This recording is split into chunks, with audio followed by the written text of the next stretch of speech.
The first is a compulsive need to justify the person who hurt you. You find yourself making elaborate excuses for them, even when outside observers point out the damage. The second sign is a collapse of your broader trust architecture. The idea of letting new, safe people into your life feels paralyzing.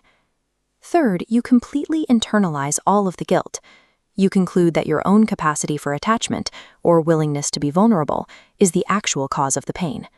And finally, as this visual demonstrates, the trauma leaves a physical footprint. Your body retains the stress in the chest, gut, and brain, trapping you in a state of hypervigilance and insomnia long after the event. If you exhibit these signs, it is evidence of an active physical response in your nervous system, rather than an inability to move on. Recovery doesn't require immediately forgiving the person who hurt you or trying to forget the event.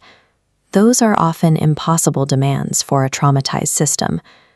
The foundational step in neurological recovery is assigning the correct clinical name to the pain.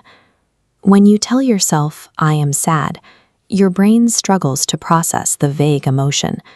But when you state, "I have betrayal trauma," you give the prefrontal cortex a defined category. This shift from vague fear to categorized data allows the prefrontal cortex to dampen the overactivity in the amygdala, the brain's alarm center. By providing this framework, you allow the nervous system to begin downgrading its high alert status. However, the most lingering aspect of this trauma is the realization that you trusted your own judgment about a fundamentally unsafe person. Recovery centers on the tedious work of reconnecting with your own intuition, learning to trust the internal signals that the betrayal forced you to ignore for so long.